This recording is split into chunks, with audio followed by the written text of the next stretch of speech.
Thank you, Josh. Josh is so good. You are too. How good is he? Fantastic. We got a fantastic from, we got a fantastic out there.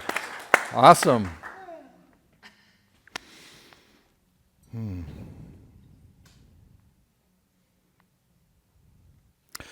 So you may have noticed that I'm this month on this kick about understanding. So I'm going to continue today with more on understanding, because I think we've talked about what it could look like. We've talked about how you can bring more understanding through some practices, but then I thought I would offer today some actual examples that I think are spiritual insight to using understanding spiritually, not just the carnal mind up here that can figure out a roadmap and figure out math and figure out how to operate a camera or a computer. That's one thing, but the spiritual part of understanding goes deeper. And should I be up here? Is that better for everyone? Yeah. We've got a yes. Reverend Patricia, who is my mentor, said I should be up here. So would I even think of arguing? No, not me.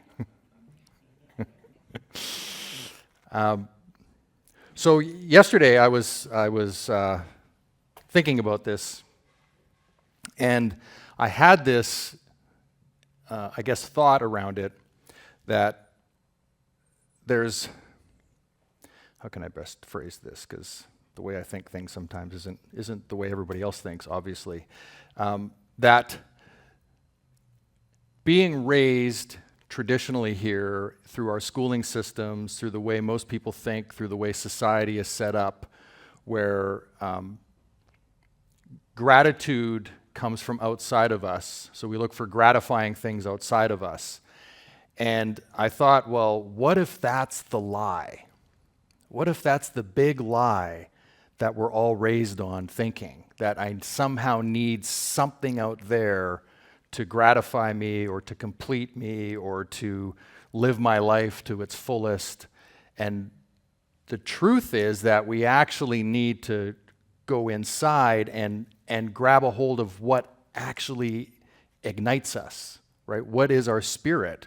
What is it that excites us about life? And then bring that into the world so that it's not something out there, it's actually something from in here. And I know I've talked about this many different times, the idea of inside us, but I keep trying to find that way to really make an understanding of it that we can all remind ourselves at times, like, oh, this is just out there. I actually don't need to pay attention to it. I really don't need to focus my life on that. There's a deeper truth that I can look for, that I can find. So it's really about not seeing what's there, but seeing what's true for us, right? That's sort of the flip on it. So I touched on the idea that we are, is it here? No, it's not. Okay. Just hold on. I will find it because I have that ability. I've been involved in this prosperity program. So one of the truths the other day, one of the truth statements that I had to copy out and meditate on, and this is probably where this came from, it says, "Let me learn to think of prosperity as I do leaves or fruit on trees." And is Marie there? No, she's disappeared. Okay. That's all right. I had a slide for it, but whatever. How often do I use slides anyway? I don't, so I forget. We'll put it up later.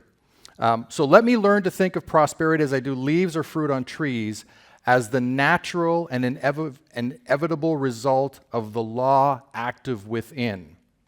There is truly no need to worry or be anxious when the tree appears to be bare, as long as we are conscious of the truth that the law is even now operating within the tree to bring forth the fruit after its own kind. So, for example, in the winter, the tree looks as if nothing is going on, like it's dead, right? But the principle of life, the truth of the fruit and the leaves and the life within the tree is still operating. The roots are still operating. So even though in our lives it might appear to us that what we're up to or what we're trying to do or the way we're feeling might appear in front of us as though it's not working, we have to go within and bring back that understanding of spiritual truth, which is that within us is where it is working. And that's what we have to hold on to in those moments. That's where we've got to bring ourselves to, is that it's in here, it's not out there. The appearance of what is out there is not the truth. The truth is within us. And so when the winter comes and that tree is barren on one side, or when we're seeing things in front of us that aren't working the way we hoped they would or the way we think they should, we have to remember that there's a greater work at play. There's something that we can't even know is going to come. We don't know how full that tree is going to get. We don't know what the fruit is that's going to arrive. So there's a bit of faith and trust in that knowing. And maybe you can, in those moments, if you can remind yourself to remember that, oh, wait, this is actually not what I need to focus on, because there's a greater presence at work. Creator is working all the time. As I say here, the law is active within, the law of growth, of increase, of abundance. What we see or don't doesn't change the power within. So, I would like to give us some examples. I was listening to Greg Braden recently, and he spoke of a drought that had been happening for quite a while, and a friend of his, who he named David, an indigenous fellow, phoned him up and said, hey, how would you like to come with me to this sacred space of our people that's been there for thousands of years and pray with me?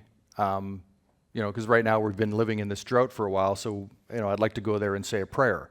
And Greg was like, yeah, that would be great. Let's do that. So they drive like an hour out of town, and they get there, and they arrive at this sacred stone circle near somewhere in New Mexico.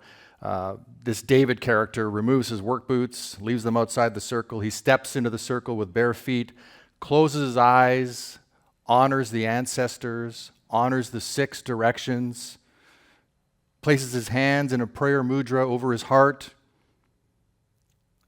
and then he says, opens his eyes and he goes, would you like to get some lunch? And Greg's like, what? I thought we were going to do like some ceremony, or like I thought there was something to do here. And he goes, no, I already prayed. He goes, well, could you explain this to me? Like, what did you do? Didn't you pray for rain? And he said, well, no, because if I had prayed for rain, then that would be me saying to the universe that rain doesn't exist here. See? So I'm not going to pray for something. What I did was I visualized and brought in the feelings and experience, the sensory that rain is already here. I imagined the mud that would be present. I imagined how the flooding might happen. I imagined the wet, the cold, the feeling of the rain, as if it's already happening, not as if it's something that doesn't exist. So there's a big difference there. So let me bring you to Eric Butterworth in The Universe's Calling, where he addresses the concept of affirmative prayer. So I would call that Unity's teaching of affirmative prayer, that we're not praying for something to show up, we're acknowledging something that already exists in the here and now. And we bring in that feeling. Eric Butterworth said, we do not pray for peace, so he was using peace as an example. We pray for the consciousness of peace. He explains that when we pray for something such as peace, we affirm its absence.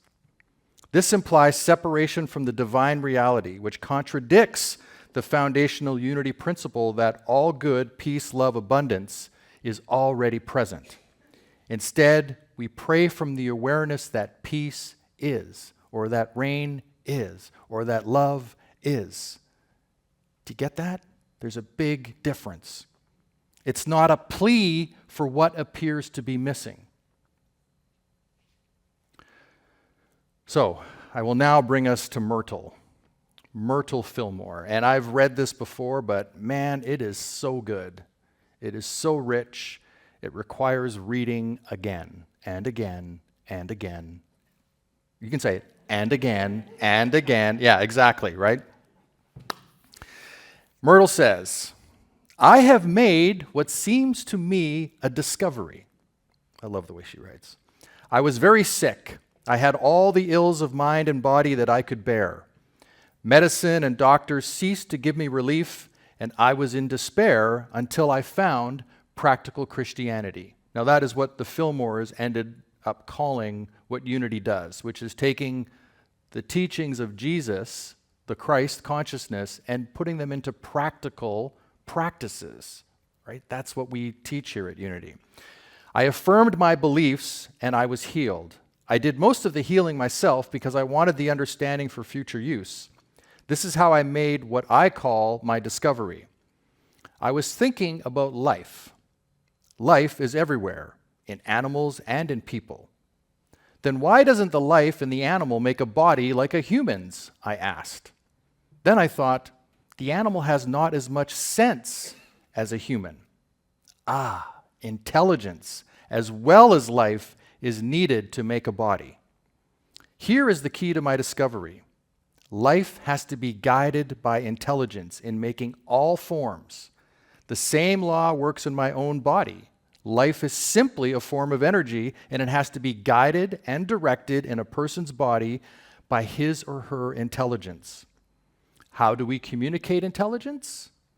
By thinking and talking, of course.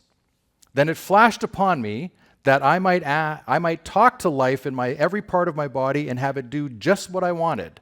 I began to teach my body and got marvelous results. I told the life in my liver that it was not torpid or inert, but full of vigor and energy. I told the life in my stomach that it was not weak or inefficient, but energetic, strong, and intelligent. I told the life in my abdomen that it was no longer infested with ignorant ideas of disease put there by myself and by doctors, but that it was all alive with the sweet, pure, wholesome energy of God. I told my limbs that they were active and strong. I told my eyes that they did not see of themselves, but that they expressed the sight of spirit and that they were drawing on an unlimited source.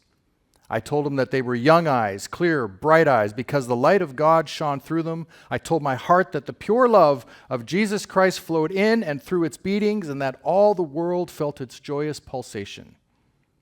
I went to all the life centers in my body and spoke words of truth, words of strength and power.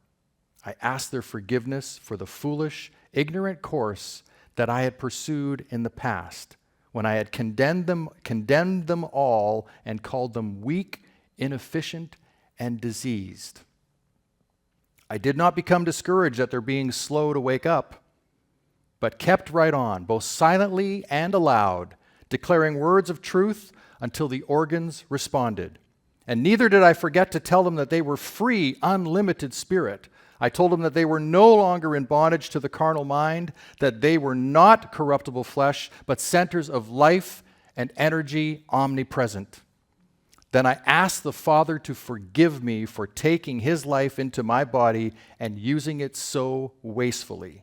I promised him that I would never again retard the free flow of that life through my mind and my body by any false word or thought, that I would always bless it and encourage it with true thoughts and words in its wise work of building up my body temple, that I would use all diligence and wisdom in telling it just what I wanted it to do. I also saw that I was using the life of the Father in thinking thoughts and speaking words, and I became very watchful as to what I thought and said. I did not let any word or anxious thoughts into my mind, and I stopped speaking gossipy, frivolous, petulant, angry words. I let a little prayer go up every hour that Jesus Christ would be with me and help me to think and speak only kind, loving, true words. And I am sure that he is with me because I am so peaceful and happy now. I want everybody to know about this beautiful, true law and to use it. It is not a new discovery, but when you use it and get the fruits of health and harmony, it will seem new to you, and you will feel that it is your own discovery. Thank you, Myrtle. That was written in 1892 and is the foundation that grew unity. From that understanding, from that truth. That's why she's referred to as the mother of unity. And so I think these are three examples of moving from simply the understanding to the spiritual understanding, to knowing. There's a difference between understanding the truth and knowing the truth. That sounds like the movie The Matrix, doesn't it? But it's true. There is a difference. There's understanding it conceptually and then actually living from it. And here's what I've noticed about myself, is that I don't live there. Most of the time, I am here. And this journey of embodying this truth still eludes me to some degree.